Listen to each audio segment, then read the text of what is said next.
कहानी की शुरुआत में हम कोलोराडो की एक जेल को देखते हैं जहां पर हजारों खतरनाक मुजरिम कैद हैं। ये कोई आम जेल नहीं बल्कि एक ऐसी हाई सिक्योरिटी जेल है जहां से भागना नामुमकिन समझा जाता है, क्योंकि यहाँ 24 घंटे गार्ड्स कैदियों पर कड़ी नजर रखते हैं और अगर किसी कैदी ने इस जेल से भागने की कोशिश की तो उसे ऐसी सजा दी जाती है जिसे देखकर बाकी कैदियों की भी यहाँ से भागने की हिम्मत टूट जाती है। और तभी हम इस जेल में रे नाम के कैदी को देखते हैं। रे कोई आम कैदी नहीं बल्कि वो एक ऐसा मास्टरमाइंड कैदी है जो पिछले 14 जेलों को तोड़कर भाग चुका है और अब पिछले कई दिनों से वो यहाँ इस जेल से भागने की प्लानिंग पर लगा हुआ है। अब यहाँ रे जेल के चारों तरफ नजर घुमाकर पूरे जेल का स्ट्रक्चर जान जाता है और रे को पता चल जाता है कि जेल का कौन सा हिस्सा कमजोर है। इसके बाद रे वापस अपने सेल में आता है और यहाँ से भागने के काम पर लग जाता है। अब यहाँ सबसे पहले रे सेल में बैठकर काउंटिंग शुरू कर देता है और जैसे ही 7 मिनट तक वो काउंटिंग करता है तभी वह देखता है कि गार्ड वापस आ चुके हैं, जिससे रे को पता चल जाता है कि गार्ड्स हर रोज 7 मिनट के लिए बाहर सिगरेट पीने जाते हैं। अब रे गार्ड की रूटीन को तो जान चुका होता है, लेकिन जिस सेल में रे को बंद किया जाता है वो सेल एक इलेक्ट्रॉनिक लॉक सिस्टम से बंद और खोला जाता है। इसलिए अब किसी भी कीमत पर रे को यहाँ से निकलने के लिए उस इलेक्ट्रॉनिक लॉक का कोड जानना था। और एक दिन जब गार्ड रे को सेल में खाना देने के लिए आते हैं तब रे की नजर खाने के साथ आए दूध के डिब्बे पर पड़ती है, जिसे देखकर रे के दिमाग में एक आइडिया आता है और रे ने जल्दी से उस डिब्बे के ऊपर से एक प्लास्टिक शीट निकाल ली। अब बाहर जाते वक्त रे ने चुपके से उस प्लास्टिक शीट को इलेक्ट्रॉनिक लॉक पर चिपका दिया। बाहर आकर रे ने अपने साथियों को एक सीक्रेट भाषा में लेटर लिखा जिसमें रे का इस जेल से निकलने का डेट और टाइम लिखा हुआ था। और उस लेटर को पढ़कर बाहर रे के साथी समझ गए कि हमें क्या करना है। अब जब रे वापस अपने सेल में आया और उसने इलेक्ट्रॉनिक लॉक से वो प्लास्टिक शीट निकाली तो उस शीट पर गार्ड्स के टाइप किए हुए कोड रे को पता चल गए। अब बारी थी यहाँ से निकलने की, जिसके बाद रे कुछ टिश्यू पेपर के छोटे छोटे गोले बनाने लगता है और जैसे ही एक गार्ड उसे खाना देने आता है तो रे दरवाजे के बीच उस छोटे से खाना देने वाले रास्ते में टिश्यू पेपर के टुकड़े भर देता है ताकि यह रास्ता लॉक ना हो सके। अब रे के जेल से भागने की पूरी तैयारी हो चुकी थी, लेकिन फिर भी वो सेल में बैठकर इंतजार करता है और जैसे ही गार्ड सिगरेट पीने के लिए बाहर जाते हैं तब रे अपने काम पर लग जाता है और बड़ी आसानी से उस इलेक्ट्रॉनिक लॉक में कोड टाइप करके अपने सेल का दरवाजा खोल देता है। जिसके बाद वो वेंटिलेशन के रास्ते से होते हुए चुपके से कंट्रोल रूम तक पहुंचता है और तभी बाहर हम एक लड़की को गाड़ी में देखते हैं जो जेल के बाहर पार्किंग में गाड़ी खड़ी करके जाने लगती है। पर जैसे ही वो गाड़ी से कुछ दूरी पर चली जाती है तभी उस गाड़ी में ब्लास्ट होता है, जिसकी आवाज सुनकर सभी गार्ड्स का ध्यान उस तरफ चला जाता है और अब रे को यहाँ से भागने का पूरा मौका मिल जाता है। जिसके बाद वो जल्दी से कंट्रोल रूम में अपने सेल के कैमरे को रिवर्स फुटेज पर लगा देता है, जिससे गार्ड को पता ही नहीं चलता कि रे जेल से भाग चुका है, बल्कि स्क्रीन में रिवर्स फुटेज को देखते हुए गार्ड्स को लगता है कि रे अभी भी सेल में मौजूद है। कुछ देर बाद बाहर आग को बुझाने के लिए एक फायर फाइटर की टीम आती है और यहाँ हम देखते हैं कि रे ने भी एक फायर फाइटर के कपड़े पहनकर जेल से बाहर आ गया है। तभी यहाँ एक गाड़ी आती है जिसमें रे के 2 साथी बैठे होते हैं और रे गाड़ी में बैठकर जेल से फरार हो जाता है। कुछ दूर आगे जाने के बाद रे के साथी रे को एक सुनसान सड़क पर छोड़ देते हैं क्योंकि उन्हें लगा कि रे अब पूरी तरह से आजाद हो चुका है। लेकिन तभी वहाँ पर पुलिस की एक गाड़ी आती है और पुलिस वाले रे को देख लेते हैं। रे को देखकर पुलिस वाले समझ जाते हैं कि यह एक जेल से भागा हुआ कैदी है, क्योंकि रे ने अभी भी एक कैदी के कपड़े पहने होते हैं। इसलिए पुलिस फिर से रे को पकड़ लेती है। पर तभी वहां एक आदमी आता है और वो आदमी पुलिस को कुछ पेपर दिखाता है, जिसे देखकर पुलिस वाले रे को छोड़ देते हैं। यहाँ हमें पता चलता है कि इस आदमी का नाम क्लार्क है और क्लार्क रे का दोस्त है। इसके बाद क्लार्क रे को सीधा उसी जेल के वार्डन के पास लेकर जाता है जहाँ से अभी कुछ देर पहले रे फरार हुआ था। वार्डन रे को देखकर चौंक जाता है और उससे पूछता है कि तुम यहाँ पर क्या कर रहे हो, तुम एक मुजरिम हो, तुम्हें तो जेल में होना चाहिए था। तब क्लार्क जेल के वार्डन से कहता है कि मैं और रे हम दोनों एक सिक्योरिटी कंपनी के लिए काम करते हैं। रे कोई मुजरिम नहीं है, बल्कि इसका काम ही यही है कि यह एक मुजरिम बनकर जेल में जाता है, ये पता लगाने के लिए कि इस जेल की सिक्योरिटी अच्छी है या फिर नहीं। और आज तुम्हारे जेल से फरार होकर रे ने साबित कर दिया कि तुम्हारे जेल से भी कैदी भाग सकते हैं, लेकिन तुम्हें घबराने की जरूरत नहीं, क्योंकि रे इससे पहले भी 14 जेलों से भाग चुका है। ये सब सुनकर वार्डन रे से कुछ नहीं कहता और ये दोनों वहां से निकल जाते हैं। और यहाँ हमें रे के काम के बारे में पता चल जाता है और रे को इस मुश्किल काम को अंजाम देने के काफी मोटी रकम दी जाती है। अगले दिन रे जब अपने साथियों के साथ ऑफिस में होता है तभी वहां पर एक CIA एजेंट आती है जिसका नाम जेसिका है। जेसिका रे से कहती है कि मेरे पास तुम्हारे लिए एक नया काम है और तुम्हें इस काम के डबल पैसे दिए जाएंगे। वह रे को बताती है कि तुम्हें एक जेल में जाना होगा जिसे दुनिया का सबसे सिक्योर जेल माना जाता है। लेकिन वह जेल एक सीक्रेट जगह पर बनाया गया है, जिसके बारे में कुछ ही लोग जानते हैं कि वह जेल कहां पर है। इसलिए मैं चाहती हूं कि तुम उस जेल में जाओ और साबित कर दो कि उस जेल से भागा जा सकता है, क्योंकि यह काम तुम्हारे अलावा और कोई भी नहीं कर सकता। लेकिन तुम्हें डबल पैसे देने के लिए शर्त यह है कि जब तुम उस जेल में जाओगे तो तुम्हारी टीम तुम्हारी मदद नहीं कर सकती और किसी को भी पता नहीं होगा कि तुम कहां पर हो। यह सुनकर रे की टीम जेसिका का यह ऑफर रिजेक्ट कर देती है। तब वह लड़की रे को बहकाते हुए कहती है कि मैंने तुम्हारे बारे में बहुत कुछ सुना है, इसलिए अगर तुमने मेरा यह ऑफर रिजेक्ट कर दिया तो मैं समझ जाऊंगी कि तुमने जो 14 जेलों से भागने की किताब बनाई है वो सब झूठ है। यह सुनकर रे छिड़ जाता है और उस लड़की का ऑफर एक्सेप्ट कर लेता है। ऑफर एक्सेप्ट करने के बाद वो लड़की रे को पूरी प्लानिंग समझाने लगती है और कहती है कि उस जेल में तुम्हारा नाम एंथोनी होगा और तुम एक स्मगलर के केस में जेल जाओगे। तब रे कहता है कि अगर मैं उस जेल से भागने में नाकाम हुआ तब मैं उस जेल से खुद को कैसे छुड़ाऊंगा। ये सुनकर वह लड़की कहती है कि उस जेल के वार्डन का नाम रॉजर है और तुम उसे एक कोड कहना और तुम्हारा कोड है 310275। ये कोड सुनकर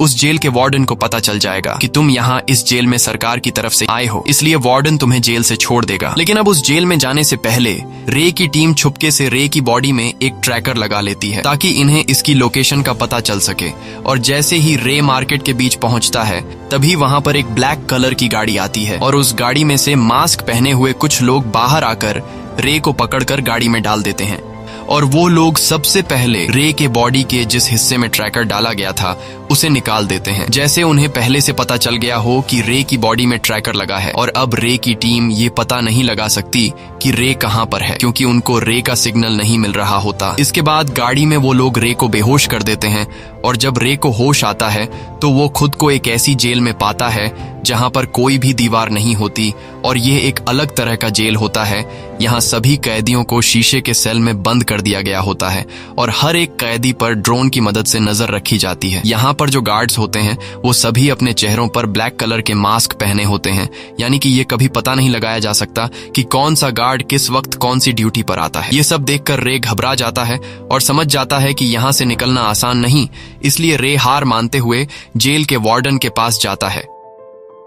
और रे जेल के वार्डन को वार्डन मार्श के नाम से पुकारता है। तब जेल का वार्डन कहता है कि मेरा नाम मार्श नहीं बल्कि मेरा नाम हॉब्स है और यहाँ पर मार्श नाम का कोई भी वार्डन नहीं है। ये सुनकर रे समझ जाता है कि यहाँ कुछ तो गड़बड़ जरूर है, इसलिए वह जेल के वार्डन को अपना कोड बताते हुए कहता है कि मेरा कोड है 310275। तब वार्डन कहता है कि तुम जो कुछ भी कह रहे हो मुझे उसके बारे में कुछ भी नहीं पता, बस मुझे इतना पता है कि मुझे तुम्हें यहाँ रखने के पैसे दिए जाते हैं और अब तुम्हें अपनी पूरी जिंदगी यहीं पर गुजारनी होगी। यह सुनकर रे समझ जाता है कि मुझे फंसाया गया है। इसके बाद रे को वापस उसके शीशे के सेल में ले जाया जाता है और अगले दिन अनाउंस होता है कि इस जेल में एक नया कैदी आया है जिसका नाम एंथनी है। ये नाम सुनकर इस जेल में माइकल नाम का एक कैदी होता है और माइकल एंथनी नाम सुनकर अलर्ट हो जाता है। इसके बाद एंथनी यानी रे बाकी कैदियों के बीच आ जाता है। तब रे एक नया कैदी होने की वजह से बाकी पुराने कैदी रे को घूरने लगते हैं और तभी कुछ कैदी रे पर हमला कर देते हैं, लेकिन रे खुद को बचाते हुए उनसे लड़ने लगता है। मगर रे अकेला था और बाकी कैदी बहुत सारे थे, इसलिए कैदी जब रे को मारने के लिए आगे बढ़ते हैं तभी यहाँ पर माइकल आ जाता है और माइकल कहता है कि अगर किसी ने भी एंथनी को हाथ लगाने की कोशिश की तो मैं उसकी जान ले लूंगा। ये सुनकर सभी कैदी पीछे हट जाते हैं क्योंकि माइकल यहाँ का सबसे पुराना कैदी है और सभी कैदी माइकल से डरते हैं। इसके बाद माइकल रे के पास आता है और रे से हाथ मिलाता है। तब रे उसकी मदद करने के लिए माइकल का शुक्रिया अदा करता है। अब यहाँ रे समझ जाता है कि अगर मुझे इस जेल से निकलना है तो मुझे यहाँ अपना एक दोस्त बनाना होगा, इसलिए रे माइकल का दोस्त बन जाता है। इसके बाद रे जेल के हर एक कोने को काफी बारीकी से देखने लगता है और यहाँ से भागने का रास्ता ढूंढने की कोशिश में होता है। तभी उसकी नजर एक आइसोलेशन सेल्स पर पड़ती है। यह एक ऐसी खतरनाक सेल होती है जहां पर उन कैदियों को रखा जाता है जिन्होंने जेल के रूल तोड़े होते हैं। वहीं माइकल की नजर रे पर होती है और माइकल देखता है कि रे जेल के हर कोने को काफी गौर से देख रहा है। ये देखकर माइकल रे के पास आता है और उसे कहता है कि मैं तुम्हारी किसी भी काम में मदद कर सकता हूँ। तब रे माइकल से कहता है कि मुझे इस आइसोलेशन सेल में जाना है। ये सुनकर माइकल कहता है ठीक है, वहाँ जाना तो बहुत ही आसान है। ये कहते ही माइकल रे पर हमला कर देता है और इन दोनों के बीच फाइट छिड़ जाती है। तब इनको लड़ाई करते हुए गार्ड आकर पकड़ लेते हैं और जेल का वार्डन कहता है कि इन दोनों को आइसोलेशन बॉक्स में डाल डाल दो जहाँ पर रे जाना चाहता था। इसके बाद उन दोनों को आइसोलेशन बॉक्स में डाल दिया जाता है और तभी यहाँ उन पर तेज लाइट ऑन कर दी जाती है, जिससे निकलने वाली हीट से इनका बुरा हाल हो जाता है और यह दोनों जमीन की तरफ सिर झुकाकर बैठ जाते हैं। तब यहाँ रे नोटिस करता है कि नीचे एक बड़ी लोहे की प्लेट लगी हुई है जिसे नट बोल्ट से फिट किया गया है और अब इतनी गर्म जगह में रात गुजारने के बाद अगली सुबह इनकी हालत देखने के लिए एक डॉक्टर आकर दरवाजा खोलता है। तब यहाँ रे उस डॉक्टर से पूछता है कि यह कौन सी जगह है और हम कहाँ पर हैं, लेकिन वो डॉक्टर रे की बात का कोई भी जवाब नहीं देता और तभी ऊपर से गार्ड देख लेता है कि रे डॉक्टर से बात करने की कोशिश कर रहा है। तब वो गार्ड डॉक्टर के पास आता है और उससे पूछता है कि रे ने तुमसे क्या कहा, जिसके जवाब में डॉक्टर झूठ बोल लेता है और गार्ड से कहता है कि रे ने मुझसे कहा कि रात भर गर्मी की वजह से मेरी बॉडी कितनी डिहाइड्रेट हो चुकी है और यह सब कुछ दूरी पर खड़ा रे सुन लेता है, जिससे रे समझ जाता है कि यह डॉक्टर एक अच्छा इंसान है। अगले दिन माइकल रे के साथ खाने के टेबल पर बैठकर उससे पूछता है कि कल आइसोलेशन बॉक्स में जाने के बाद तुम्हें क्या पता लगा। तब रे उसे बताता है कि ये जेल समंदर के किनारे पर है क्योंकि यहाँ की हवा में बहुत ज्यादा नमी है और कल जब हम दोनों आइसोलेशन बॉक्स में बंद थे तब मुझे आइसोलेशन बॉक्स के नीचे लोहे की प्लेट दिखाई दी जिसे नट बोल्ट से फिट किया गया है। अगर मुझे कोई लोहे का टुकड़ा मिल गया तो मैं उस लोहे से आइसोलेशन बॉक्स के प्लेट को खोलकर मैं इस जेल से निकल सकता हूँ। तब माइकल कहता है कि लोहे का टुकड़ा मैं ले आऊंगा और अगले दिन जेल का वार्डन माइकल को अपने पास बुलाता है और वार्डन माइकल से विक्टर नाम के एक आदमी के बारे में पूछता है, लेकिन माइकल वार्डन को विक्टर नाम के आदमी के बारे में कुछ भी नहीं बताता। तब वार्डन गुस्सा होकर माइकल को टॉर्चर करने लगता है, लेकिन माइकल कुछ भी बताने को तैयार नहीं था और मौका मिलते ही माइकल चुपके से एक लोहे का टुकड़ा चुरा लेता है और यहाँ हमें पता चलता है कि माइकल आया भी यहाँ इसलिए था। इसके बाद माइकल सीधा रे के पास जाता है और उसे चुपके से वो लोहे का टुकड़ा दे देता है। लोहे के टुकड़े को पाकर रे काफी खुश हो जाता है और समझ जाता है कि ये लोहे का टुकड़ा माइकल ने अपनी जान पर खेलकर हासिल किया है। यहाँ इन दोनों के बीच बातचीत शुरू हो जाती है। तब रे माइकल से पूछता है कि तुम यहाँ पर कैसे आए, जिस पर माइकल जवाब देता है कि मैं यहाँ बेगुनाह सजा काट रहा हूँ, मैंने कोई भी जुर्म नहीं किया और मुझे यहाँ इसलिए डाला गया है क्योंकि मैं विक्टर नाम के आदमी के लिए काम किया करता था और विक्टर अमीरों को लूट कर गरीबों में पैसे बांटता है और अब क्योंकि मैं विक्टर के लिए काम किया करता था इसलिए ये लोग मुझसे विक्टर का पता जानना चाहते हैं ताकि ये लोग विक्टर को पकड़कर उससे सारा पैसा छीन ले, लेकिन मैं इन्हें कभी भी विक्टर का पता नहीं दूंगा। अब माइकल रे से पूछता है कि तुम यहाँ पर कैसे आए। तब रे उसे बताता है कि मैं पहले एक वकील हुआ करता था, मैंने एक मुजरिम को सजा दिलवाई थी, लेकिन एक दिन वो मुजरिम जेल से भाग गया और उस मुजरिम ने मुझसे बदला लेने के लिए मेरे घर आकर उसने मेरी वाइफ को मार डाला। मेरी वाइफ के मरने के बाद मेरी जिंदगी उजड़ गई और बस उस दिन के बाद मैंने ठान लिया कि मुजरिम को सजा देना काफी नहीं बल्कि जिन जेलों में मुजरिम रहते हैं उन जेलों की सिक्योरिटी को चेक करना भी जरूरी है। इसलिए अब मैं एक सिक्योरिटी कंपनी के लिए काम करता हूँ और मैंने पिछले 4 साल में 14 जेल को तोड़कर भाग चुका हूँ। ये काम मैं इसलिए करता हूँ ताकि फिर से कोई मुजरिम जेल से छूटकर किसी वकील की फैमिली को नुकसान न पहुंचा सके, लेकिन अब मैं यहाँ पर फंस चुका हूँ क्योंकि मैंने 14 जेलों से भागने पर जो किताब लिखी थी वो किताब इस जेल के वार्डन के पास है और वार्डन ने मेरी किताब पढ़कर उन 14 जेलों के वार्डन्स ने जो गलतियां की थी इस जेल के वार्डन ने उन सभी गलतियों को सुधार कर ये जेल बनाई है। इसलिए इस जेल से भागना बहुत ही ज्यादा मुश्किल है, लेकिन अच्छी बात यह है कि जेल के वार्डन को अभी तक ये नहीं पता कि मैं ही 14 जेलों को तोड़कर भागने वाला रे हूँ, बल्कि मुझे वार्डन एंथनी नाम का एक कैदी समझता है। तब माइकल कहता है कि यहाँ मेरे और तुम्हारी तरह बाकी जितने भी कैदी इस जेल में मौजूद हैं वो सभी बेगुनाह है। ये जेल गवर्नमेंट की तरफ से नहीं बनाई गई बल्कि ये एक प्राइवेट जेल है। यहाँ पर लोग जेल के वार्डन को पैसा देकर अपने दुश्मनों को रखते हैं। अब यहाँ माइकल रे से कहता है कि लोहे का टुकड़ा तो मैंने तुम्हें दे दिया, अब हमें आगे क्या करना होगा। तब रे माइकल से कहता है कि हम दोनों को एक बार फिर से आइसोलेशन बॉक्स में जाना होगा। ये सुनकर माइकल साफ इनकार कर देता है और कहता है कि वहाँ पर बहुत ज्यादा गर्मी होती है। तब रे कहता है कि अगर तुम्हें यहाँ से निकलना है तो ये तो तुम्हें करना होगा। अब यहाँ माइकल मान तो जाता है, लेकिन वह रे से कहता है कि अगर मैं यहाँ से बाहर नहीं निकला तो मैं तुम्हें यही इस जेल में मार दूंगा। अब यहाँ रे माइकल को अपना प्लान समझाने लगता है और बताता है कि जब हम दोनों इस आइसोलेशन बॉक्स में जाएंगे तब तुम्हें जोर जोर से चिल्लाना है, जिससे जो गार्ड सीसीटीवी स्क्रीन से हम पर नजर रख रहे होंगे उन सभी का ध्यान तुम्हारी तरफ चला जाएगा और मैं मौके का फायदा उठाकर आइसोलेशन बॉक्स के नीचे के प्लेट खोल दूंगा और वहां से बाहर निकलकर ये देखूंगा कि हम लोग कहां पर हैं। माइकल को रे की प्लानिंग ठीक लगती है। इसके बाद माइकल खड़ा होकर एक कैदी को बुरा भला कहने लगता है और उस कैदी का नाम जावेद है। ये सब सुनकर जावेद के साथी माइकल और रे पर हमला कर देते हैं और यहाँ पर झगड़ा शुरू हो जाता है। यहाँ फाइट के दौरान रे चुपके से एक रोटी टेबल से उठाकर अपने पास रख लेता है। तभी यहाँ पर गार्ड्स आ जाते हैं और गार्ड्स इन सभी को अलग अलग आइसोलेशन बॉक्स के अंदर बंद कर देते हैं। बॉक्स के अंदर जाने के बाद वहाँ पर तेज लाइट ऑन हो जाती है। लाइट के ऑन होते ही माइकल जोर से चिल्लाने लगता है, जिससे सभी गार्ड्स का ध्यान माइकल की तरफ चला जाता है और मौके का फायदा उठाते हुए रे जल्दी से अपने जेब से रोटी निकालकर उसे चबाने लगता है और फिर उस रोटी को मुंह से निकालकर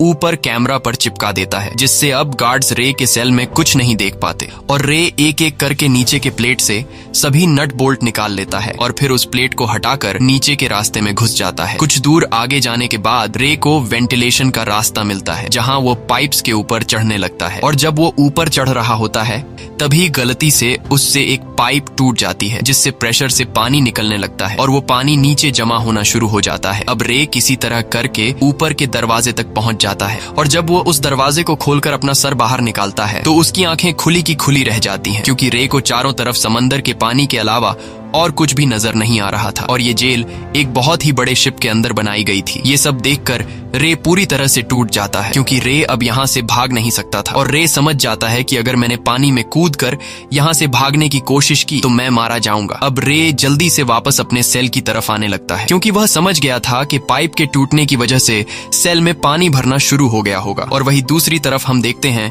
कि आइसोलेशन बॉक्स में जितने भी कैदी बंद है वहां पर पानी भरना शुरू हो गया है, इसलिए यहाँ रे जल्दी से पाइप के जरिए नीचे उतरने लगता है, लेकिन तभी उसका पांव फिसल जाता है, जिससे वह नीचे गिर जाता है। मगर अच्छी बात यह थी कि पाइप से पानी निकलने की वजह से नीचे ढेर सारा पानी जमा हो गया होता है, जिस वजह से रे को चोट नहीं आती। वही जेल का वार्डन जब देखता है कि सेल्स में पानी भरने लगा है, तब वह अपने गार्ड से कहता है कि जल्दी सभी कैदियों को आइसोलेशन बॉक्स से बाहर निकालो, जिसके बाद गार्ड्स एक एक करके सभी कैदियों को बाहर निकालने लगते हैं और इससे पहले कि वो रे के बॉक्स का दरवाजा खोलते, रे अपने बॉक्स में पहुंच जाता है और वह जल्दी से वापस प्लेट लगाकर उस पर नट बोल्ट फिट कर देता है। साथ ही साथ उसने कैमरा पे जो रोटी लगाई थी वो भी उतार लेता है और तभी गार्ड्स बॉक्स का दरवाजा खोलकर रे को बाहर निकाल लेते हैं। वही दूसरी तरफ रे की जो टीम होती है वह रे के लिए परेशान होती है, इसलिए रे की टीम क्लार्क के ऑफिस में जाती है और उससे रे के बारे में पता लगाने को बोलते हैं। तब क्लार्क कहता है कि तुम दोनों परेशान मत हो, मैंने अपने एक आदमी को रे को ढूंढने के काम पर लगा दिया है और रे जल्द ही मिल जाएगा। अब यहाँ रे की टीम के जाने के बाद क्लार्क सीधा वार्डन को कॉल करता है और क्लार्क वार्डन से कहता है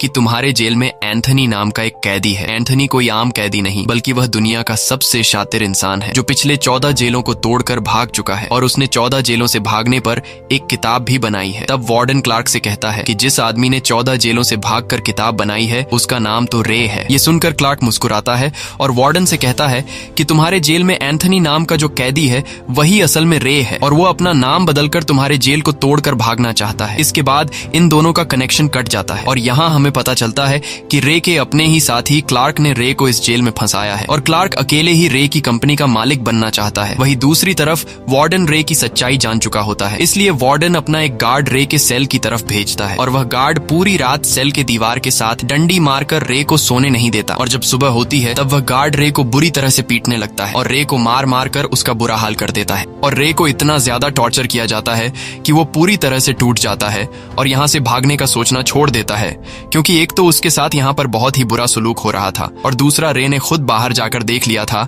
कि ये जेल समुद्र के बीचों बीच एक शिप पर बनाया गया है, इसलिए रे समझ जाता है कि यहाँ से भागना इम्पॉसिबल है। और अगले दिन रे जब माइकल से मिलता है तब माइकल रे से पूछता है कि तुमने बाहर क्या देखा, जिस पर रे बताता है कि यह कोई आम जेल नहीं बल्कि यह जेल समुद्र के बीचों बीच एक बड़े से शिप पर बनाई गई है। किसी को नहीं पता कि हम कहाँ पर है, इसलिए मेरी तरह तुम भी अपने दिमाग से यहाँ से भागने का ख्याल निकाल दो। तब माइकल रे को मोटिवेट करता है और कहता है कि तुम्हें हिम्मत नहीं हारनी होगी, तुम्हें जिन लोगों ने यहाँ पर फंसाया है उनसे तुम्हें बदला लेना होगा और यहाँ पर इस तरह की जिंदगी जीने से अच्छा है कि तुम एक बार यहाँ से भागने की कोशिश तो करो। ये सुनकर रे के अंदर एक बार फिर से यहाँ से भागने का जज्बा पैदा हो जाता है और यह दोनों आगे की प्लानिंग पर लग जाते हैं। अब यहाँ इन दोनों को सबसे पहले यह पता लगाना था कि यह लोग समुद्र के किस हिस्से में हैं। अब यह पता लगाने के लिए माइकल जानबूझकर रे को जख्मी कर देता है और फिर रे अपने जख्म जख्म की मरहम पट्टी करने के लिए डॉक्टर के पास जाता है और रे डॉक्टर से पूछता है कि आपको हमें बताना होगा कि हम लोग कहाँ पर हैं, लेकिन डॉक्टर उसे कुछ भी नहीं बताता और मौका मिलते ही रे वहाँ से एक सफेद शीट चुरा लेता है, जिसके बाद वह माइकल के पास आता है और यहाँ ये दोनों एक कैदी से चश्मे लेकर उस सफेद शीट से एक डिवाइस बना लेते हैं। ये एक ऐसी डिवाइस होती है जिससे इन्हें पता चल सकता है कि यह लोग इस वक्त कहाँ पर हैं, लेकिन रे कहता है कि इसके लिए हमें रात के वक्त शिप के छत पर जाना होगा और आसमान में तारों की मदद से हम यह पता लगा सकते हैं कि इस वक्त हम कहाँ पर हैं। अब ये दोनों बातें कर ही रहे होते हैं कि तभी वहाँ पर दो गार्ड आते हैं और वह गार्ड इन दोनों को एक साथ देखकर उन्हें मारने लगते हैं, क्योंकि ऊपर कैमरा से वार्डन ने इन दोनों को एक साथ देख लिया था और वार्डन समझ गया कि यह दोनों यहाँ से भागने की प्लानिंग बना रहे हैं। इसके बाद रे को वार्डन के रूम में ले जाया जाता है, जहाँ वार्डन रे से कहता है कि मुझे पता चल गया है कि तुम्हारा नाम एंथनी नहीं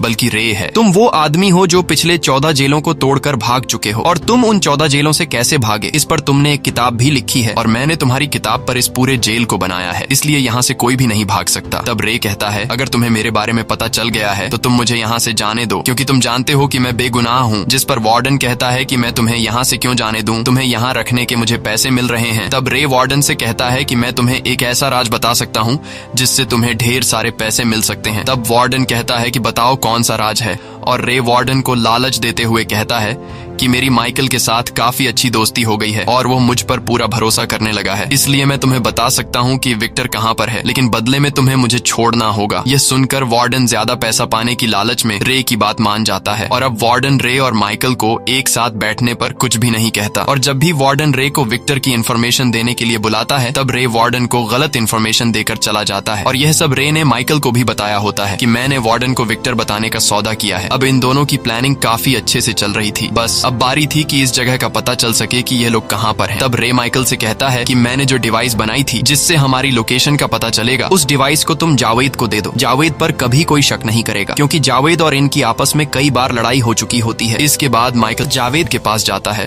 और उसे कहता है क्या तुम यहाँ से भागना चाहोगे? तब जावेद हाँ में जवाब देता है और फिर यह लोग जावेद को अपनी टीम में शामिल करके उसे पूरा प्लान समझा देते हैं। जिसके बाद जावेद सीधा वार्डन के पास जाता है और उससे कहता है कि जेल में कुछ ऐसे कैदी है जो यहाँ से भागने की प्लानिंग कर रहे हैं, इसलिए अगर तुम मुझे अपना जासूस बना लो तो मैं उन कैदियों के नाम और उनके प्लान के बारे में तुम्हें बता सकता हूँ, लेकिन शर्त ये है कि तुम मुझे खुले आसमान के नीचे नमाज अदा करने दोगे। तब वार्डन उसकी बात मान जाता है और जब जावेद खुले आसमान के नीचे जाता है तब वह ऊपर आसमान में तारों को देखकर उस डिवाइस पर निशान लगा देता है। इसके बाद जावेद वह डिवाइस रे को दे देता है, जिसे देखकर रे को पता चल जाता है कि यह शिप अटलांटिक ओशन में है और यह शिप मोरक्को के आसपास है। यह सुनकर माइकल कहता है कि मोरक्को में मेरा एक दोस्त है जो मुझे जानता है और वह हमारी मदद जरूर करेगा, लेकिन सबसे बड़ी प्रॉब्लम यह है कि हम उस तक इन्फॉर्मेशन कैसे पहुंचाएंगे कि हम लोग यहाँ पर हैं। तब रे कहता है कि यह काम मैं कर सकता हूँ और रे सीधा जाता है डॉक्टर के पास और डॉक्टर से कहता है कि तुम जानते हो कि मैं यहाँ पर बेगुनाह सजा काट रहा हूँ, इसलिए तुम्हें हमारी मदद करनी होगी। अब पहले तो डॉक्टर रे की मदद करने को तैयार नहीं होता, लेकिन रे के बार बार कहने पर डॉक्टर उसकी मदद करने को तैयार हो जाता है और डॉक्टर सीधा कंट्रोल रूम में जाकर माइकल के साथी को मैसेज सेंड कर देता है और साथ ही साथ टाइम भी बता देता है कि इस टाइम पर तुम्हें यहाँ पहुँचना है। वहीं दूसरी तरफ जावेद वार्डन को बता देता है कि कल यहाँ से रे भागने वाला है और भागने से पहले रे ब्लॉक सी में झगड़ा करवाएगा। ये खबर सुनकर वार्डन रे पर नजर रखने लगता है और ब्लॉक सी यानी कि जहाँ पर झगड़ा होने वाला है वहाँ पर वार्डन सभी गार्ड्स को भेज देता है और जैसे ही सुबह होती है तब झगड़ा ब्लॉक सी में नहीं बल्कि ब्लॉक ए में होता है, यानी कि जावेद ने वार्डन से झूठ बोला था और यह इन तीनों का प्लान था। और इसी बात का फायदा उठाते हुए ब्लॉक ए से माइकल, रे और जावेद ये तीनों ऊपर की तरफ भागना शुरू कर देते हैं, लेकिन इससे पहले कि यह तीनों यहाँ से निकल पाते तब इस बात की खबर वार्डन को लग जाती है और वार्डन जेल के सभी दरवाजों को लॉक कर देता है, जिस वजह से अब यह तीनों के तीनों अंदर फंस जाते हैं। यहाँ रे जल्दी से कैमरा के वायर काटकर सभी कैमरा बंद कर देता है, लेकिन कैमरा बंद होने के बावजूद भी गार्ड्स उन तक पहुंच जाते हैं और गार्ड्स उन पर फायरिंग करना शुरू कर देते हैं। अब ये लोग खुद को बचाते हुए वहां से भागने लगते हैं, लेकिन इस दौरान एक गोली जावेद को लग जाती है जिससे वह बुरी तरह से घायल हो जाता है। अब यहाँ ये लोग जवाबी फायरिंग में सभी गार्ड्स को मार गिराते हैं। और रे को समझ नहीं आ रहा होता कि सभी कैमरा बंद करने के बावजूद भी गार्ड्स हम तक कैसे पहुंच रहे हैं। तभी यहाँ रे को एक मोशन डिटेक्टर नजर आता है, जिसे देखकर रे फौरन उस मोशन डिटेक्टर को खराब कर देता है और अब वार्डन को इन तीनों का सिग्नल आना बंद हो जाता है। यहाँ रे माइकल से कहता है कि अगर हम तीनों को यहाँ से निकलना है तो हमें सबसे पहले जहाज का इंजन बंद करना होगा, तब जाकर ऊपर का दरवाजा खुलेगा। इसलिए मैं जहाज का इंजन बंद करने जा रहा हूँ और जहाज का इंजन बंद होते ही तुम्हारे लिए ऊपर छत का दरवाजा खुल जाएगा, जिसके बाद तुम जावेद को अपने साथ लेकर ऊपर शिप पर चले जाना। तब माइकल कहता है कि तुम्हारा क्या होगा, तुम यहाँ से कैसे निकलोगे? जिस पर रे जवाब देता है कि मेरे लिए परेशान मत हो, मेरे पास प्लान बी है जिसका मैं यहाँ से निकलने के लिए इस्तेमाल करूंगा। ये कहते हुए रे शिप के इंजन को बंद करने के लिए निकल पड़ता है और यहाँ माइकल जावेद को हिम्मत दिलाकर आगे बढ़ने को कहता है, लेकिन जावेद कहता है कि मैं अब और आगे बढ़ नहीं सकता क्योंकि गोली लगने की वजह से मेरा बहुत ज्यादा खून बह चुका है, इसलिए मैं जिंदा बच नहीं पाऊंगा। बस जाने से पहले तुम मुझे अपनी बंदूक दे दो। जिसके बाद माइकल जावेद को अपनी बंदूक दे देता है और न चाहते हुए वह जावेद को अकेला छोड़कर ऊपर छत की तरफ निकल पड़ता है। अब वहां पर जब गार्ड्स आते हैं तो जावेद इन सब पर गोलियां चलाता है और बड़ी बहादुरी से उनका मुकाबला करता है, लेकिन आखिर में गार्ड्स जावेद को गोलियों से छलनी कर देते हैं। वहीं दूसरी तरफ रे इंजन को बंद कर देता है और इंजन के बंद होते ही माइकल ऊपर के दरवाजे को खोल देता है और शिप के ऊपर आ जाता है। तभी वहां पर माइकल का साथी भी हेलीकॉप्टर लेकर पहुंच जाता है और हेलीकॉप्टर में मौजूद माइकल के साथी नीचे शिप पर मौजूद गार्ड्स पर गोलियां बरसाना शुरू कर देते हैं और माइकल दौड़ते हुए हेलीकॉप्टर तक पहुंच जाता है। हेलीकॉप्टर तक पहुंचने के बाद माइकल बंदूक उठाकर जो गार्ड्स उसका पीछा कर रहे होते हैं, माइकल उन पर गोलियां चलाकर उन्हें मार देता है। अब यहाँ हेलीकॉप्टर का पायलट माइकल से कहता है कि जल्दी से हेलीकॉप्टर में बैठो, हमें यहाँ से जाना होगा, लेकिन माइकल पायलट को अपने साथी रे का इंतजार करने को कहता है। वहीं दूसरी तरफ नीचे शिप में रे फंसा हुआ होता है और वह एक टैंक के अंदर छुपा हुआ होता है। वहीं वार्डन उसे चारों तरफ ढूंढ रहा होता है और तभी वार्डन को पता चल जाता है कि रे टैंक के अंदर छुपा हुआ है। इसलिए वार्डन चिल्लाते हुए रे से कहता है कि बाहर आ जाओ, वैसे भी तुम यहाँ से भाग नहीं सकते क्योंकि चारों तरफ से हमने तुम्हें घेर लिया है। और तभी एक गार्ड शिप का इंजन ऑन कर देता है, जिस वजह से टैंक के अंदर पानी भरना शुरू हो जाता है। दरअसल यह शिप का स्टेबलाइजर टैंक होता है और जब यह पूरी तरह से भर जाता है तो यह एक्स्ट्रा पानी को शिप के नीचे से बाहर फेंक देता है और तभी बाहर वार्डन भी समझ जाता है कि टैंक के भरते ही रे पानी के साथ शिप से बाहर निकल जाएगा। लेकिन अब सब कुछ जानने के बावजूद भी वार्डन कुछ नहीं कर पाता और जैसे ही टैंक में पानी फुल हो जाता है तब पानी का प्रेशर रे को शिप के बाहर फेंक देता है, जिसके बाद रे तैरते हुए ऊपर पानी के सरफेस पर आ जाता है और ऊपर हेलीकॉप्टर से माइकल नीचे पानी में रे को देख लेता है। जिसके बाद हेलीकॉप्टर रे के करीब आता है और माइकल हेलीकॉप्टर से रे के लिए नीचे सीढ़ी फेंक देता है, जिस पर रे ऊपर हेलीकॉप्टर की तरफ चढ़ने लगता है। लेकिन तभी शिप से वार्डन इन पर गोलियां चलाने लगता है और एक गोली माइकल के कंधे पर लगती है, जिससे माइकल घायल हो जाता है। यह देखकर रे को गुस्सा आ जाता है और रे भी उस तरफ गोलियां चलाने लगता है, लेकिन रे वार्डन को मारने के बजाय उसके पास रखे ऑयल के टैंक्स पर गोलियां चलाता है, जिससे ऑयल बाहर गिरने लगता है और तभी शिप पर एक जोरदार ब्लास्ट होता है, जिसमें वार्डन आग में जलकर मर जाता है। और फाइनली ये दोनों एक इम्पॉसिबल जेल को तोड़कर यहाँ से हेलीकॉप्टर में निकल जाते हैं और समुद्र के किनारे पर लैंड करते हैं, जहाँ पर एक गाड़ी इन्हें लेने आती है और उस गाड़ी में से वही जेसिका नाम की वह लड़की बाहर आती है जिसने रे को इस जेल में जाने का चैलेंज दिया था। और यहाँ पर रे को यह पता चलता है कि जेसिका माइकल की बेटी है और साथ ही साथ उसे यह भी पता चलता है कि माइकल का असली नाम विक्टर है, जिसके बारे में हमेशा वार्डन माइकल से विक्टर के बारे में पूछता था, क्योंकि वार्डन नहीं जानता था कि माइकल ही वही इंसान है जिसे वह ढूंढ रहा है, यानी कि माइकल ही विक्टर है। यहाँ रे को यह भी पता चलता है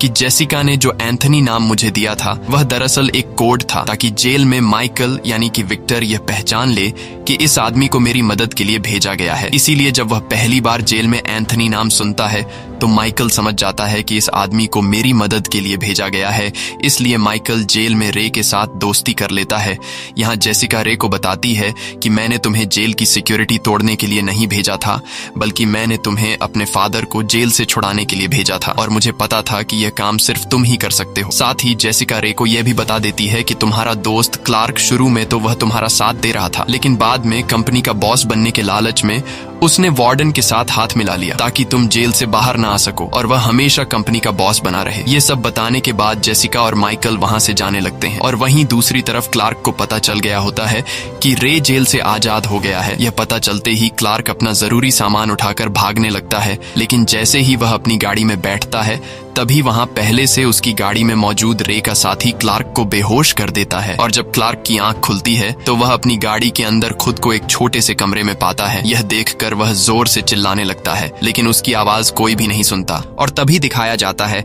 कि क्लार्क एक बड़े कार्गो शिप के एक कंटेनर में बंद है और किसी को नहीं पता कि यह शिप क्लार्क को कहां पर ले जाएगा और यह कंटेनर कई महीनों बाद भी खुलेगा या फिर नहीं। इसी के साथ ये कहानी खत्म हो जाती है। अगर आपको ये वीडियो अच्छी लगी हो तो हमारे चैनल को सब्सक्राइब और वीडियो को लाइक जरूर कीजिएगा।